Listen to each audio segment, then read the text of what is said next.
90వ దశకంలో తెలుగుదేశం పార్టీ అధికారంలోకి వచ్చిన తొలినాళ్లలో ప్రస్తుతం రిటైర్డ్ అయిన జేసీ దివాకర్ రెడ్డి గారు అప్పట్లో చాలా యాక్టివ్గా ఉండేవాళ్ళు కాంగ్రెస్ పార్టీ. ఒక వ్యక్తి తెలుగుదేశం సంబంధించిన ఒక నాయకుడు జేసీ దివాకర్ రెడ్డి గారితో ఎలా ఉంది మీ ఫ్యాక్షను అంటే, ఫ్యాక్షనా కూడా ఎన్టీ రామారావు పార్టీ పెట్టి నీళ్లు బారిచ్చాడు, మాకు అంతకుముందు అటు ఒక 200 మంది ఇటో 200 మంది ఉండేవాళ్ళు, మా పనులు మాకు అయ్యాయి, ఇప్పుడు అవసరం లేదు ఎవరికి అనే పరిస్థితి. అంటే ఆ రాయలసీమ నేలలో నీరు పారితే పొలాలు పచ్చగా మారి వాళ్ళ జీవితాలు మారి విద్యకు అవకాశం పెరిగి అది చాలా మౌలికమైన ప్రధాన సమస్య కదా. అక్కడ రాయలసీమ ఒకటే కాదు, ఆఫ్రికాలో అయినా అదే పరిస్థితి.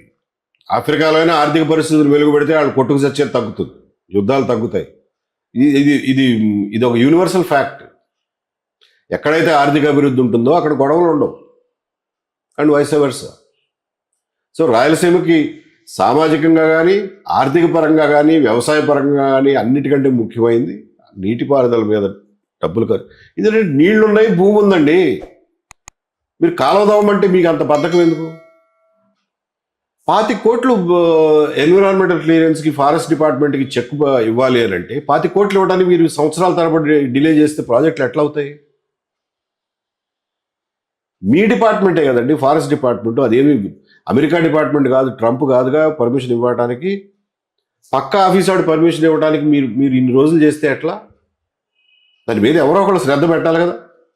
మీరు జగన్కి వ్యక్తిగత టార్గెట్ అయ్యారు, అంటే రాజ్యంతో సింగిల్గా పోరాడారు.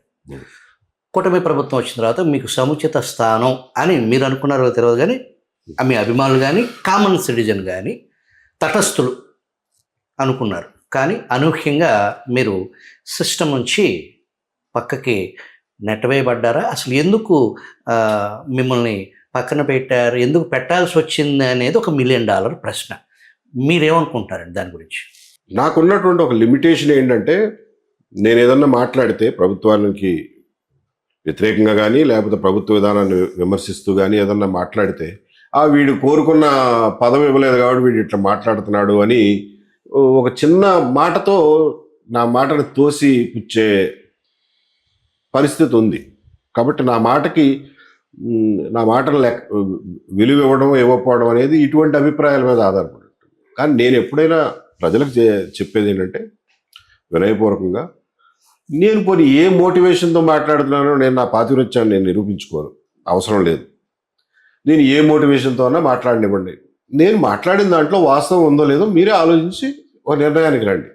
అంతే తప్ప వీడు పదవి లేదు కాబట్టి మాట్లాడుతున్నాడు, లేకపోతే ఇంకొకటి మాట్లాడుతున్నాడు అనే చిన్న చిన్న కారణాల వల్ల నేను చెప్పేదాన్ని వినకుండా వదిలేయకండి. విని మీ నిర్ణయానికి మీరు రండి. ప్రభుత్వంలో ఉండి నేను సాధించగలిగిన దానికంటే కూడా ప్రభుత్వం బయట ఉండి అంతకంటే ఎక్కువే సాధించగలుగుతున్నాను అనే నమ్మకం నాకు ఈ రోజున ఏర్పడింది. ఆ స్వేచ్ఛ, ఆ కెపాసిటీ, ఆ ఇన్ఫ్లుయెన్సు, ప్రజల మనసుల్ని ప్రభావితం చేయగలిగినటువంటి ఇన్ఫ్లుయెన్స్ ప్రభుత్వం బయట ఉన్నప్పుడే నాకు ఇంకా ఎక్కువ ఇన్ఫ్లుయెన్స్ ఉన్నదనేది నాకు అర్థమైంది. ఒకటి. రెండోది, ప్రభుత్వం సముచితమైన స్థానం ఇచ్చిందా లేదా అనేది పక్కన పెడితే, ప్రజలు మాత్రం నాకు అత్యంత ఉన్నతమైనటువంటి స్థానం నాకు ఇచ్చారు వాళ్ళ మనసుల్లో. మీరు అన్నట్లు 2 తెలుగు రాష్ట్రాల్లోనే కాదు, విదేశాలకు ఎక్కడికి వెళ్ళినా, నేను ఈ మధ్యన అమెరికా వెళ్ళాను. అమెరికా వెళ్తే ఎక్కడో ఊరు పేరు తెలియని మారుమూల ప్రాంతంలో రెస్టారెంట్కి వెళ్తే అక్కడ ఉన్న తెలుగు వాళ్ళందరూ వచ్చి మీరు పలానా కదండి అని చెప్పి కలిసి ఆప్యాయంగా మాట్లాడే పరిస్థితి. అంటే ఆ రకంగా తెలుగు వాళ్ళు తెలియడం వేరు, అభిమానించడం వేరుగా. తెలిసినంత మాత్రాన అభిమానించాల్సిన అవసరం లేదు, గుర్తుపట్టినంత మాత్రాన అభిమానించాల్సిన అవసరం లేదు. కాబట్టి తెలుగు ప్రజలు నాకు ఇచ్చినటువంటి స్థానం అత్యున్నతమైనటువంటి స్థానం. నేను జీవితంలో ఇంకా ఏ రకంగానూ ఈ స్థానం పొందగలిగి ఉండేవాడిని కాదు, ఎంత పెద్ద పదవులు అధిష్ఠించినా కానీ. కాబట్టి I'm completely satisfied with that. నేను నా జీవిత ఆశయంగా, జీవిత లక్ష్యంగా ప్రజల కోసం, సమాజం కోసం, మన రాష్ట్ర ప్రయోజనాల కోసం ఆ టైంని వెచ్చించాలనే నిర్ణయానికి వచ్చాను. అందులో ఏమి తేడా లేదు. ఇందులో ప్రభుత్వం నన్ను ఆదరించిందా లేదా, ఒక సముచితమైన స్థానం ఇచ్చిందా లేదా అనే మీమాంసను నేను ఎప్పుడో వదిలేశాను. జగన్ ప్రభుత్వానికి కూటమి ప్రభుత్వానికి మధ్య వ్యత్యాసం ఏమైనా ఉందా? ఉంది కానీ ఆశించినంతగా ఊహించినంతగా లేదు. Not up to our expectations. ఏ ఎక్స్పెక్టేషన్స్తో అయితే ఈ ప్రభుత్వాన్ని పోరాడి మరీ తెచ్చుకున్నామో ఆ ఎక్స్పెక్టేషన్స్కి అనుగుణంగా పనిచేయడం లేదనేది నా అభిప్రాయం. కొంచెం వివరంగా. అగైన్ నేను చెప్పేదాన్ని నీకు పోస్ట్ ఇవ్వలేదు కాబట్టి ఇంత ఏడుస్తున్నావురా, పోస్ట్ ఇవ్వలేదు కాబట్టి ఇట్లా మాట్లాడుతున్నావు అనేవాళ్ళు అనొచ్చు. నేను దాన్ని అగైన్ వాళ్ళకి సమాధానం చెప్పడానికి నా టైం వేస్ట్ చేసుకోను. నేను చెప్పే దాంట్లో వాస్తవం ఉందో లేదో దాని వరకే మీరు బేరీజ్ వేసుకుని చూడండి అంటు. ఇంకా వివరంగా చెప్పమంటున్నారు కాబట్టి లుక్, ఆంధ్రప్రదేశ్ రాష్ట్ర ప్రయోజనాలు కాపాడటం ఈ రాష్ట్ర ప్రభుత్వం నుంచి మనం ఎక్స్పెక్ట్ చేస్తాం. అలాగే జగన్మోహన్ రెడ్డి పరిపాలన ఎంత దుర్మార్గంగా సాగిందో, ఎంత అన్యాయంగా వ్యవస్థలన్నింటినీ విధ్వంసం జరిగిందో మనందరం చూసాం. వాటన్నింటినీ సరిచేయాల్సిన బాధ్యత కూడా ఈ ప్రభుత్వం నుంచిలోకి ఉంది. చేస్తారని చెప్పి ఆశించాం. అవి ఏమీ జరగడం లేదు అనేది ఒక పెద్ద బాధ.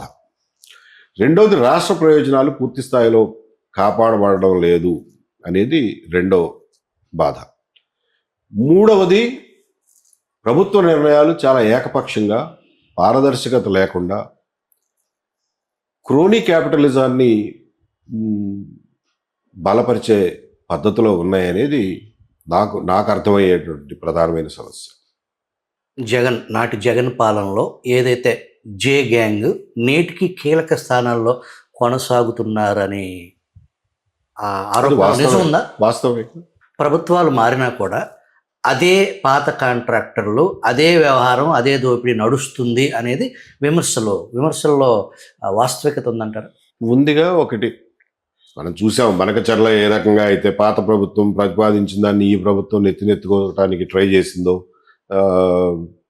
మెగా ఇంజనీరింగ్ వాళ్ళ ప్రోద్బలంతో, అలాగే షిరిడి సాయి ఎలక్ట్రికల్స్ విషయంలో ఏం చేస్తున్నారో కూడా మనం చూస్తున్నాం.